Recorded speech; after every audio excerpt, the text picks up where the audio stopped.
Hello my friend, Alexandra here. Welcome to video number 1, the first video ever in my blog series that will cover personal growth, relationships and sex, fashion and beauty, career and money. If you see this for the very first time, there is a link below to a short intro video that will explain how this weekly series will work. Please check it out and then come back and let's get started. I am taking your questions on everything that we talk about, so please ask away in a comment below on my Facebook page or on Twitter and Instagram using #AskAlexandra. All the links to my social communities are below. Now, remember to get your journal ready. If you don't know what this is, that intro video I mentioned will also explain the journal to you.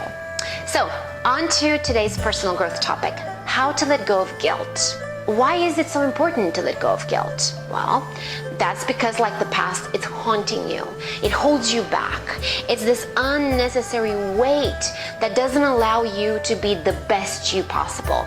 It affects your self-esteem, limits your capabilities and opportunities and the way you interact with others. And all those things in return manifest themselves into bad decisions, shitty experiences, unhappiness, everything else that you probably, like me, have gone through.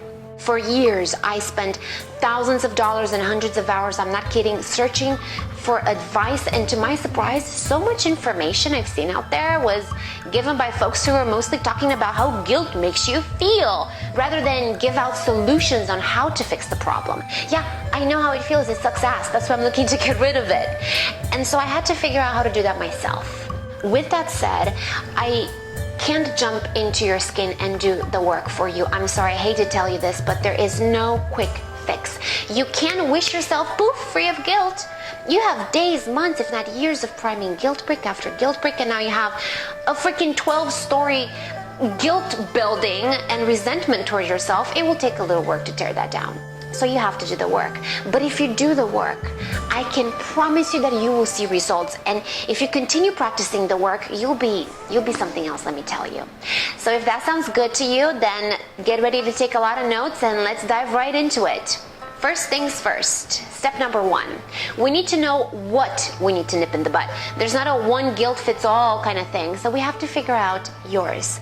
What I'd like for you to do here is list it all. Be in a space that enables you the time and silence to sort through your thoughts and feelings and list everything that you feel guilt over. Go back from the beginning. Don't leave anything behind. The first memories causing you guilt. What do you feel even the tiniest feeling of guilt over? Was it a friend that you never apologized to? A marriage that ended up in divorce? Was it an opportunity that you didn't take for your kids? Or a business venture you said no to and now live to regret it? Think about it really hard and list it all. One of my biggest regrets has to do with my dad. He wasn't around much, but he was my dad nonetheless. And when I came to America, I moved by myself and I didn't feel like I had the luxury of chilling. I had to work really hard, and not just because of myself. I had the responsibility of supporting my mom and making sure dad, grandma, everybody back home had what they needed. So I would work in my job until midnight at times, get home at 1, get into bed by 2, wake up at 6 to be back in the office by 7, and I got so caught up in this work race, I only had time to call mom once a week. And every time I was talking to her, she would tell me, please call your dad. He would like to hear from you.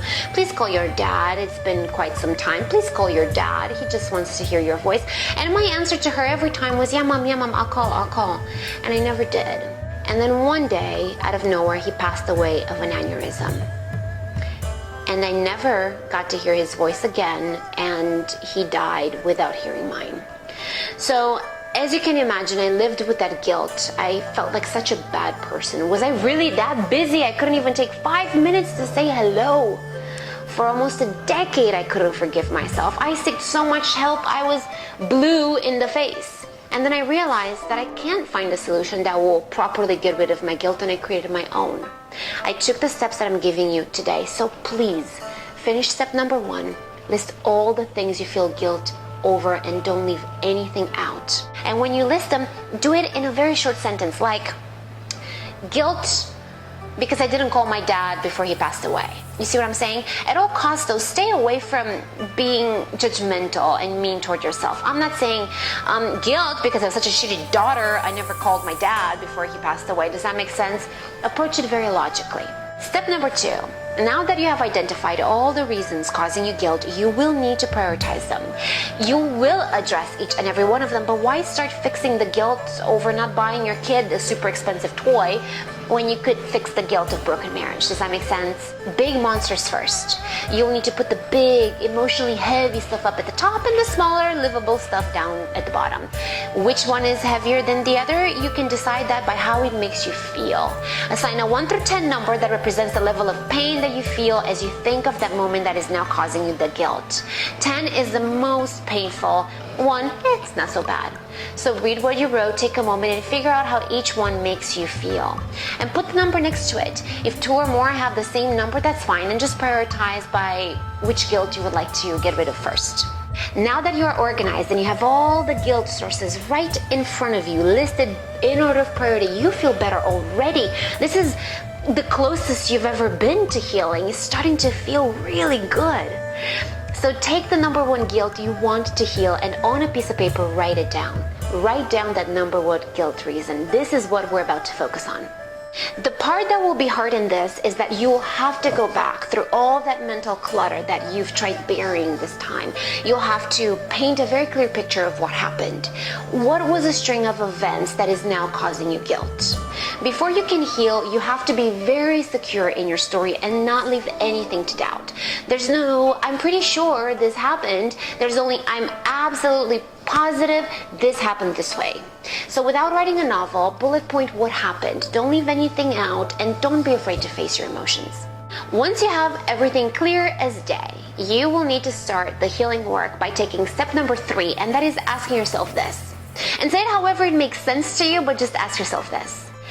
Did I have sufficient information about the situation that's now causing me guilt before I got into it? Let me explain this question with an example. I was 19 years old when I got married. I know I was really young, but I was in love. And before getting married, my ex-husband and I would go out to the movies, dinner, have a drink, just nothing out of the ordinary. A little bit into our marriage, he picked up the bottle. And then he found the entire box of wine. And then every night he started going to bed drunk. And then that drunkenness turned into all sorts of different problems. But after 2 years of that, I left. It was absolutely the best thing that I could have done for myself, but I felt so guilty over it. I felt like a quitter. Have I really tried hard enough? Did I give up too easily? Here's why I want you to ask yourself, did I have sufficient information about the situation before I got into it? I felt guilt because I left my marriage, right? But I was married to a man with a very vicious problem. The man I chose to marry was a normal guy, a good guy, not a guy with an addiction who was refusing help. The information that I had at the time I entered the situation that's now causing me guilt, aka the marriage, things were completely different. If I would have had the knowledge that he was an alcoholic or going to become one, I never would have married him. There never would have been a divorce to feel guilty about. Does that make sense? Did I have sufficient information about the situation before I got into it? Write down the question. Think about it really hard. Apply it to your circumstance. Take your time and cover this from all angles. And then answer the question with a simple yes or no. There's no maybe in this process. Be honest with yourself. Nobody will see this. Nobody will judge you. Now, ask yourself this second question. Given the access to information that I had at that time, were there any other options available to me? Part of the example, I was fresh off the boat, very fresh in America. I didn't know about interventions and AA. There's no such thing in Romania where I'm from. I was really young and he was 15 years older and quite intimidating. So sincerely, I did not have enough knowledge on how to fix this. I did not know how to deal with an alcoholic, and he was very scary every single time I had to approach him about it. He wasn't listening to people that knew how to fix it either. So ask yourself, given the access to information that I had at the time, were there any other options available to me? Again, assign a simple yes, I had all the access to information as I possibly could have, or no, I didn't, or no, I didn't have enough. Lastly, question number 3. Given the emotional state that you were in at the time, were there any other options available to you? You have to remember, when you are emotionally vulnerable, your view of solutions is rather limited. You are living in such a narrow place of fear and craziness. You're literally seeing things like this. Given the emotional state that you were in at the time, be it fear, depression, high stress, Would you have been able to see and take a more logical path, one better than the one that you chose? Was your mind clear and capable enough to make the better decision? Then put yes or no next to it. Make sure that you're really comfortable and secure in your answers, and trust me when I say, take your time, because you want to do this right the first time. And remember, this is not justifying past bad decisions by any means. It's simply a logical approach to a healing process. So now you've answered the 3 questions. What I would like for you to do is take a look at your answers. One thing I want to point out to anybody that answered no to question number 3. What's important to acknowledge here is that the best choices are made with a clear head. Would you agree? Do you agree that when you're angry, you can say things that you don't mean? Why is that? It's because your judgment is clouded. When you are in a state of emotional distress, you can have all the access to information you could possibly have. It still won't help you. You're not thinking clearly. You're not in a good place. You suffer from emotional distress, and nothing that anybody could have said or done would have been able to help you. Nothing would have helped because you didn't have all of you. Please realize that emotional distress, you're not immune to it. It's a place of such darkness. No rational decision can be made from there. A mind cluttered with darkness cannot possibly do the right thing, and that's just the way it is. I wanted you to answer those questions in order to understand that there are deeper roots to your actions. All that we tend to see on the surface are the end results of our actions, and in the case of guilt, we only see what we did wrong. But what we have to understand is that our actions are a product of many different things, from our state of mind to our environment and its changes, past experiences, and much more. Does that make sense? Don't be so quick to judge yourself on something you've done a long time ago. You might have had a good reason for doing it. Now it's time to move to the solutions part of this video and start with the first act of healing, how I like to call it, and that is to cry out from your sadness.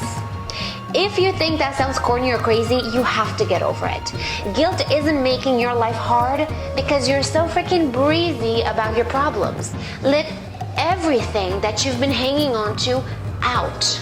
Crying does not make you vulnerable. It does not make you less of a person or less of anything. You have baggage that you have to get rid of, and to get rid of it, you have to get over this hump.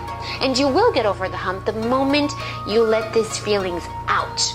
Feel that feeling of pain that you have. This is the moment to allow yourself to feel sad. Feel sorry for yourself. It's okay. Allow yourself to be humbled and go through the pain. You feel you messed up. It's time to really regret it and get it out of the way. No more hiding from it. Here, just make sure that nobody can hear you so you don't feel self-conscious or weird about it.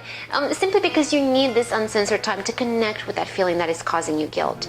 And in that state of mind, you'll be far more open to healing.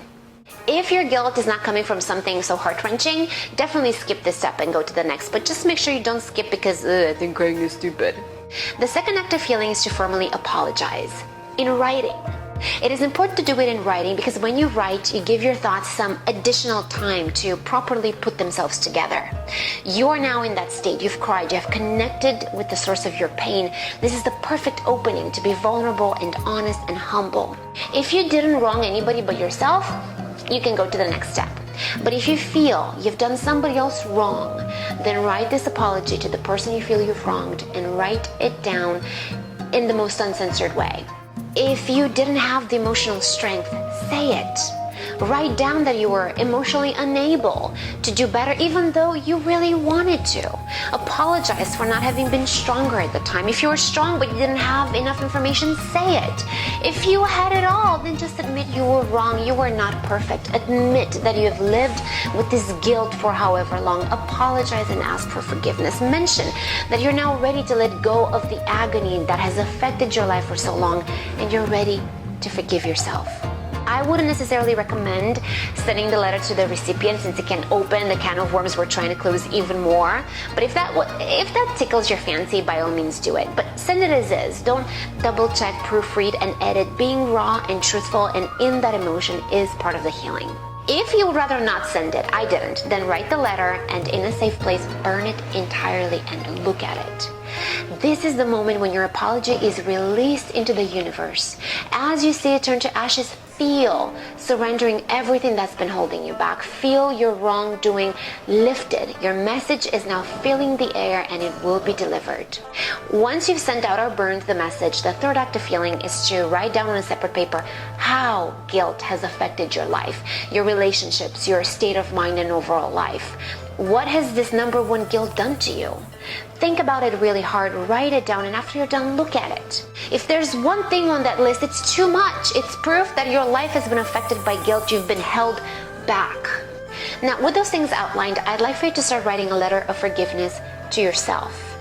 Because you've been pretty crappy to yourself, beating yourself up for so long, holding yourself back from opportunities, living a life with limitations for something you cannot even go back in time and change. You might look at me right now and think, oh, that's a little weird, or oh my God, she's really crazy. But then that tells me you don't think your guilt is that big, or you don't think letting go of it is that important, or you don't think that guilt has affected you long and hard enough, and you would like to babysit it a little longer. So I ask you, do you have any less worth than anybody else? When you wrong somebody, do you say, I'm sorry? Why wouldn't you be good enough to apologize to? Because in guilt, you've hurt yourself tenfold what you might have hurt the other person. So we need to get to writing. In this letter, I want you to address yourself by your name. Write down how guilt has affected your life. And now you know these things because you've just written them down a second ago. I am so sorry for having punished myself for so long.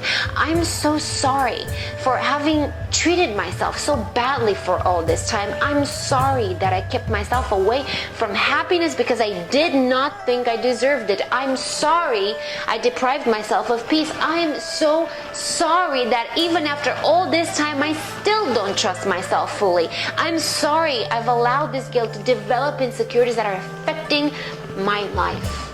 Get it off your chest. Say you're sorry for everything you've put yourself through, for all the ways your life has been affected as a result of having that guilt. Also very important here is to write in a separate paragraph what you've learned from this experience and how you will handle a similar situation if ever faced with in the future. What will you do next time? I would also like for you to write this portion down in your journal as well in the accountability tab as a way to keep yourself accountable in the future. In the fourth act of healing, I would like for you to fold the apology letter you wrote to yourself, set it aside, and start writing down how you will feel without the guilt. How will your life be like? Who will you be without the burden you're currently carrying? What will you have? What will you do? Where will you go? Will your relationships improve? Will you find more success at work? As you're writing these things down, feel that feeling of happiness, of living a life that is liberated. Think about all the wonderful things that can be accessible to you now. And while you are in that feeling of happiness, take all three papers, what guilt has done to you, the apology letter to yourself, and how you will feel without the guilt, and in a safe place, burn them. As you're watching them turn to ashes, I want you to think about how you have done your time. Every second that you spent with guilt means that you have done your time. You have punished yourself for long enough, and now it's the time to move on. It's time to forgive yourself. It's time to live the life you've always wanted. It's time to feel the happiness of finally being free. Feel that happiness you've deprived yourself of. Think about how much better life will be as of right now, because everybody deserves a second chance. We were not born perfect or holy. You deserve that second chance, and it is now time to take it. By following all these steps, you will be able to move on and leave behind everything that's been holding you back as a result of carrying your guilt. If you want, as a reinforcer, list all the reasons why you deserve a second chance. You're not any different than me or anybody else. Why not you? Why can't you be forgiven? What's so bad about you that is so much worse than anybody else? Nothing. My friend, it is time to move on. If you need to go through the same process over again for the same guilt, that is absolutely fine. Actually, it's quite good because you might discover new things the second or third time around. In some instances, I had to take this process 4 times before letting go some of my guilt. That's how stubborn some of them were. But I did it, and honestly, it has changed my life. A tip here is to plan a day when you can be alone and do this.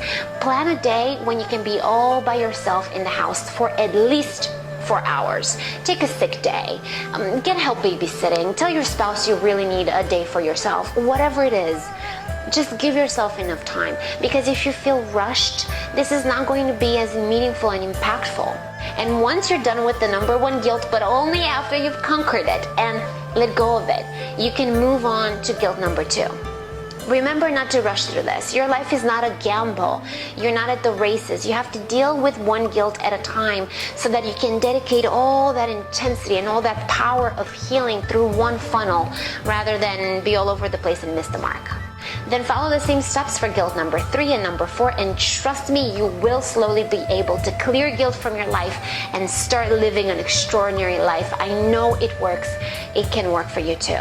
So that's it for video number 1. What did you think? I am really excited to get your feedback. In the next video coming out next week, we will talk about relationships and sex, specifically how to become the most perfect partner that you can become. It is going to be so amazing. You do not want to miss this out. So if you don't want to miss it out, subscribe to my YouTube channel and you'll get the video right away when it's launched. And then join my free website at alexandrapotora.com. That is where I will post additional tips and challenges and giveaways and much more.